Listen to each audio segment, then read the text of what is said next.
Ano nang gagawin mo kung huminto ang oras at ikaw lang ang gumagalaw? Ma-enjoy mo kaya ang pag-iisa o mababaliw ka? Sa simula ng pelikula, isang child psychiatrist ang nag-interview sa isang batang babae na nagngangalang Surin. Kita sa mukha ni Surin ang kaba nang iset up ng doktor ang kamera para i-record ang interview. Sinabi nito sa kanya na ikwento ang lahat mula sa simula. Sinimula ni Surin ang kwento sa pagsasabing ikinasal ang kanyang ina kay Do-kyun ilang taon na ang nakalipas. Hindi nagtagal matapos ang kasal, pumanaw ang kanyang ina at mula noon, si Surin ay namuhay kasama si Do-kyun. Itinalaga si Do-kyun sa isang construction site sa isang malayong isla na tinatawag na Huano, kaya kinailangan nilang lumipat doon. Matapos ang pagkamatay ng kanyang ina, hindi na muling naging masaya si Surin. Hindi siya palakibo at hindi rin niya gusto ang kanyang stepfather. Inenroll siya sa isang bagong paaralan sa isla kung saan may pagkakataon siyang makahanap ng maraming kaibigan, ngunit mas gusto pa rin niyang mapag-isa. Bilang chief ng tunnel construction site, madalas kailangang magtrabaho ng magdamag ni Do-kyun. Dahil sa malalakas na pagsabog na nangyayari sa construction, mahigpit na ipinagbabawal sa mga nakatira sa isla ang pumasok sa lugar. Isang gabi, binasa ni Surin ang mga comments sa kanyang blog tungkol sa isang wormhole. Noong namatay ang kanyang ina, gusto niyang tumakas sa mundo, at habang nagsasaliksik ng mga paraan para gawin ito, nagsimula siyang maging interesado sa wormholes, supernatural beings, at iba pa. Nakikipag-usap siya sa mga tao sa internet tungkol sa mga ganitong bagay, kahit pa sa computer ng paaralan. Sa isang pagkakataon, hindi niya sinarang mabuti ang kanyang computer, kaya nabasa ng kanyang mga kaklase ang mga comments niya at pinagtawanan siya. Habang pauwi, nakilala niya ang isang batang lalaki na nagngangalang Sungmin na nakatira sa isang orphanage. Nagpakilala si Sungmin at sinubukang makipagkaibigan kay Surin, ngunit hindi siya pinansin nito. Kinabukasan, sa oras ng tanghalian, nadaanan ni Surin si Sungmin at ang kanyang mga kaibigan habang pinag-uusapan ang kanyang blog tungkol sa wormhole. Ipinagmamalaki ni Sungmin na nakapasok siya sa ibang dimensyon matapos basahin ang blog ni Surin. Nang araw ring iyon, sinundan siya ni Sungmin pauwi. Tinawag siya ni Surin at sumagot si Sungmin na naniniwala siya sa lahat ng isinulat niya sa blog. Dahil sa pareho nilang hilig sa mga kakaibang bagay, naging magkaibigan silang dalawa. Gumawa si Surin ng sarili niyang alphabet upang makipag-usap ng lihim kay Sungmin. Ginamit nila ito araw-araw para mag-iwan ng mga mensahe sa diary ni Surin. Araw-araw pagkatapos ng klase, naglilibot sila sa bayan para maghanap ng multo. Sa isa sa kanilang mga pagsisiyasat, dinala ni Sungmin si Surin sa isang lumang abandonadong bahay sa gubat. Pinagmasdan nila ang paligid at nagkwentuhan ng matagal habang nag-ukit sa wax blocks. Hindi namamalayan ni Surin na unti-unti na siyang nahuhulog kay Sungmin. Sa hindi inaasahang pagkakataon, hinalikan niya ito, dahilan upang matulala si Sungmin. Isang araw, natuklasan ni Surin na si Sungmin at tatlo pang kaibigan nito ay nagbabalak pumunta sa construction site para panoorin ang mga pagsabog. Sumama siya sa kanila at naglakad sila sa kabubatan upang hindi makita ng mga matatanda. Nang makatawid sila sa bakod ng site, isa sa mga bata ang natakot at bumalik pauwi. Ang natitirang apat ay nagtago sa likod ng isang bangin at naghintay, ngunit na-disappoint sila dahil walang pagsabog na nangyari. Habang naglalakad sa gubat, natagpuan nila ang isang maliit na kuweba. Nagdesisyon silang pasukin ito ng isa-isa. Sa dulo ng kuweba, nakita nila ang isang maningning na bagay na nakalubog sa tubig. Pinaniniwalaan ni Surin na ito ay isang meteoroid. Nagpresinta si Sungmin na sumisid sa tubig upang kunin ito. Nang madala na ito palabas ng kuweba, huminto ito sa pagningning. Napansin nilang mukha itong isang itlog. Isa sa kanila, si Taishik, ay nagsabi na maaaring pagmamay-ari ito ng isang time goblin.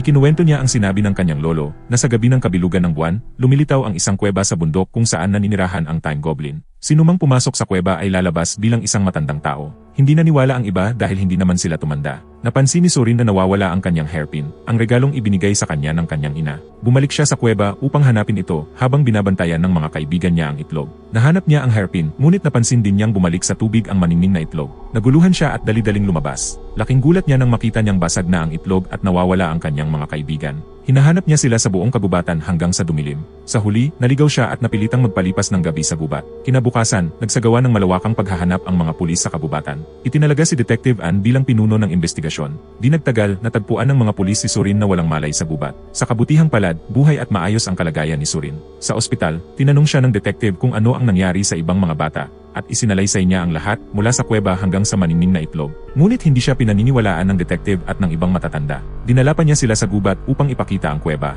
ngunit hindi na niya ito mahanap. Parang naglaho ito matapos ang gabi ng kabilugan ng buwan. Maya-maya, isang balita ang dumating, natagpuan ang bangkay ng isa sa mga nawawalang bata, si Jae-wook, sa ilalim ng buhangin sa isang dalampasigan, 20 kilometro ang layo mula sa bayan. Lumabas sa investigasyon na inatake ito ng hika, at iyon ang naging sanhi ng kanyang pagkamatay. Dahil may naglibing sa kanya sa ilalim ng lupa, ang kaso ay hindi na lang basta pagkawala kundi isang kaso na rin ng kidnapping. Lumipas ang mga linggo ngunit hindi pa rin natatagpuan ang dalawa pang bata. Mula nang mawala si Sungmin, bumalik si Surin sa pagiging tahimik at malayo sa ibang tao. Naguguluhan din siya tulad ng lahat, ngunit wala pa ring naniniwala sa kanya kapag sinasabi niya ang totoo. Isang araw, may narinig siyang ingay sa labas ng kanilang bahay. Nang sumilip siya, may isang lalaking patakbong pumunta sa gubat. Sinundan niya ito hanggang sa malalim na bahagi ng kagubatan. Sa kalagitnaan ng kanyang pagtakbo, nadapa siya at bumagsak sa lupa. Huminto rin ang lalaki. Lumapit ito sa kanya at tinitigan siya na parabang namamagitan. pagmamangha. Nanatiling nakatigil si Surin, hindi makagalaw sa bulat. Sa unang pagkakataon, nagsalita ang lalaki at sinabing siya si Sungmin. Sa narinig, nagbalik ang diwa ni Surin at mabilis siyang tumakbo palayo habang umiiyak.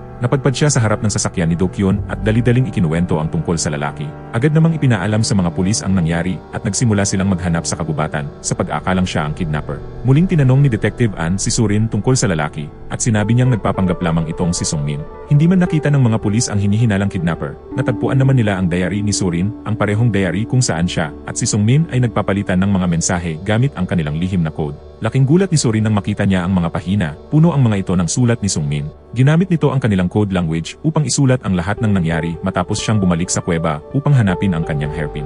Ayon sa diary, na-curious ang mga bata kung ano ang nasa loob ng itlog. Bago pa man bumalik si Surin, nabasag na ito ni Sungmin. Sa kanilang pagkadismaya, wala itong laman. Nang matagalan si Surin sa kuweba, pumasok si Sungmin upang hanapin siya. Nakita niyang nakatayo lang ito sa isang sulok, tila na-freeze sa kanyang kinatatayuan. Sinubukan niya itong kausapin at galawin, ngunit hindi ito tumugon.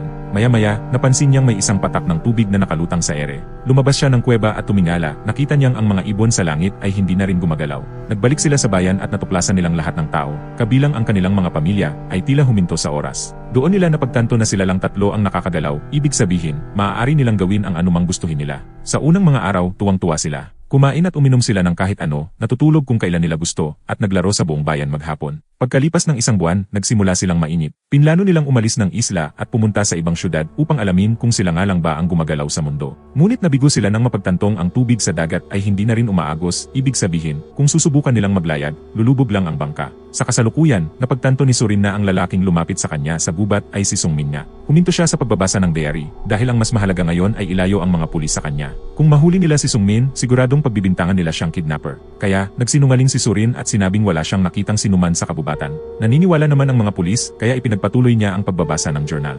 Lumipas ang maraming buwan, at napilitan ang tatlong bata na manirahan sa isang tent sa loob ng mall. Lalong lumala ang kondisyon ni Jae-wook araw-araw dahil hindi na gumagana ang kanyang inhaler. Isang gabi, hindi na siya makahinga at dahan-dahang binawian ng buhay sa harap ng kanyang mga kaibigan. Lubhang nasaktan sina Sungmin at Tae-shik sa pagkawala niya. Sa mabigat na puso, inilibing nila ang bangkay ni Jae-wook sa ilalim ng buhangin sa isang dalampasigan na malapit sa bayan. Pagkatapos niyang mamatay, huminto rin sa oras ang kanyang katawan, katulad ng lahat ng iba pa. Lumipas ang 5 taon, ngunit nananatili pa ring pareho ang mundo. Ngayon, ganap ng mga teenager sina Sungmin at Tae-shik. Bagamat matagal na silang nabubuhay ng mag-isa, hindi pa rin nawawala ang pag-asa nilang balang araw, babalik sa normal ang lahat. Naniniwala si Sungmin na kapag umabot sila sa edad na 20, babalik ang takbo ng oras. Nagnakaw sila ng kaunting pera mula sa lahat upang maging mayaman kapag nangyari yon. Ngunit kahit na tumuntong na sila sa 20 taon, wala pa ring nagbago. Unti-unti silang nawawalan ng pag-asa at nagsimulang manirahan sa isang kahoy na bahay sa gubat. Isang araw, hindi na kinaya ni Sungmin ang matinding lungkot, sumigaw siya at humiyaw, nagnanais na matapos na ang lahat. Mula sa malayo, nasaksihan ito ni Tae-shik. Doon na siya tuluyang nawalan ng pag-asa. Ilang araw ang lumipas, napansin ni Sungmin na unti-unting nagbabago ang hugis ng buwan, isang palatandaan na malapit nang bumalik sa normal ang mundo. Hinahanap niya si Tae-shik ngunit hindi niya ito matagpuan. Sinuyod niya ang buong isla hanggang sa marating ang isang matarik na bangin. Doon, nakita niya ang mga damit ni Tae-shik na nakakalat sa lupa. Doon niya napagtanto, tumalon si Tae-shik. Sa sobrang dalamhati, tumalon din si Sungmin bilang huling paraan. Ngunit sa mismong sandaling iyon, nagbalik ang takbo ng oras. Lumutang si Sungmin mula sa tubig at hindi makapaniwala sa kanyang nakikita, gumagalaw na ulit ang mundo. Matapos basahin ang journal, mabilis na tumakbo si Surin papunta sa kahoy na bahay. Sa wakas, nakita niyang muli si Sungmin. Pinagdesisyonan nilang ipaalam ang buong kwento sa mundo, ngunit hindi nila alam kung may maniniwala sa kanila. Samantala, isang CCTV footage ang nagpakita sa mga pulis na si Sungmin ay nasa gubat. Muli siyang pinagbintangan bilang kidnapper. Kinagabihan, pumunta si Sungmin sa kwarto ni Surin upang humingi ng emosyonal na suporta. Dahil matagal siyang nabuhay ng mag-isa, natatakot siyang maaaring saktan niya ang sarili upang matakasan ang sakit na kanyang dinadala. Kinabukasan, dumating ang mga magulang ni Tae-shik sa construction site at sinisi si Do-kyun sa pagkawala ng kanilang anak. Naniniwala silang ang pagsabog sa site ang pumatay kay Tae-shik at gumagawa lang ng kwento si Surin upang protektahan ang kanyang amain. Samantala, pumunta sina Surin at Sungmin sa ampunan kung saan dati siyang naninirahan. Ipinaliwanag ni Surin ang lahat sa warden bago siya lumabas upang tawagin si Sungmin. Ngunit bigla siyang hinatak ng kanyang ama. Lumapit si Sungmin sa kanyang dating warden at isinalaysay ang lahat ng ginawa niya noong bata pa siya. Nagulat ito, ngunit hindi pa rin siya pinaniniwalaan. Kinulong ni Do-kyun si Surin sa kanyang silid kinagabihan, ngunit pumasok si Sungmin sa likurang pinto at pinalaya siya. Magkasama silang tumakas upang pag-isipan ang kanilang susunod na hakbang. Naalala ni Surin na may isa pang itlog sa kuweba. Iminungkahi niyang gamitin iyon upang bumalik siya bilang isang ganap na matanda at patunayang inosente si Sungmin. Ngunit tinutulan ito ni Sungmin. Alam niya kung gaano kahirap mabuhay ng mag-isa at mas pipiliin pa niyang tawaging kidnapper kaysa hayaan si Surin maranasan ang kanyang pinagdaanan. Samantala, napansin ni Do-kyun ang pagkawala ng anak. Matapos makita ang litrato ni Surin at Sungmin sa kanyang cellphone, nahulaan niyang nagtungo ito sa kahoy na bahay. Gabi na nang marating niya ito, sinugod niya si Sungmin, sinaktan, at tinangkang dalhin si Surin pauwi. Ngunit nagawa siyang mapatumba ni Sungmin at muli silang tumakas. Kinabukasan, inimbestigahan ng mga pulis ang kahoy na bahay. Naniniwala silang kinokontrol ng kidnapper si Surin upang maniwalang si Sungmin nga ito. Lumabas sa balita ang pagkawala ni Surin. Dahil dito, agad silang natunton ng mga pulis. Nagsimula ang isang habulan. Ngunit sa huli, kusa nang sumuko si Surin upang mailigtas si Sungmin. Bago sila tuluyang magkahiwalay, sinabi niyang maghintay ito sa kanya sa kuweba. Sinubukang kumbinsihin ni Detective Ann si Surin na niloloko lang siya ng kidnapper, ngunit hindi siya naniwala. Nagpaalam siyang pupunta lang sa banyo, ngunit lihim siyang tumakas papunta sa kuweba. Hinukay niya ang maningning na itlog at iniabot ito kay Sungmin. Ngunit tumanggi itong gamitin yon.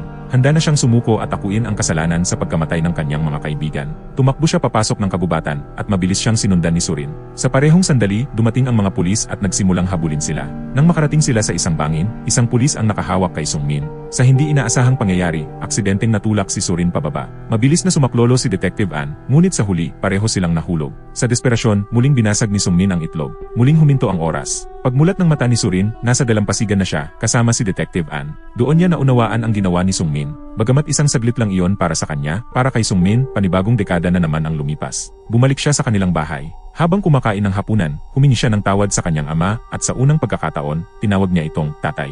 Dumating si Detective Ann upang tanungin kung paano sila nakaligtas mula sa bangin. Hindi sumagot si Surin, ngunit sa mga mata ng detective, alam niyang totoo ang lahat ng sinabi ng dalaga. Iminungkahi niyang magbigay ito ng pahayag sa media at sabihin na kinontrol siya ng kidnapper. Sa ganitong paraan, mapapabulaanan ang mga paratang sa kanya at kay Sungmin. Matapos ang lahat, natapos na rin ni Surin ang pagsasalaysay ng kanyang kwento sa psychiatrist. Nanatili itong nakatulala sa kanyang narinig at nagpahayag ng kagustuhang isulat ang kanyang istorya sa isang libro. Makalipas ang ilang buwan, lumipat si Surin sa ibang lungsod upang ipagpatuloy ang pag-aaral sa high school. Bago siya umalis, binisita niya ang psychiatrist, na ngayon ay may hawak ng librong nailathala na. Habang bumabiyahe patungo sa pantalan, nakita niya si Sungmin sa labas ng bintana ng sasakyan. Mabilis siyang bumaba upang salubungin ito, ngunit wala siyang nakita. Subalit, habang nakatayo sa deck ng ferry, muling nagtagpo ang kanilang mga mata. Doon nagtapos ang kwento, habang magkatitig silang dalawa.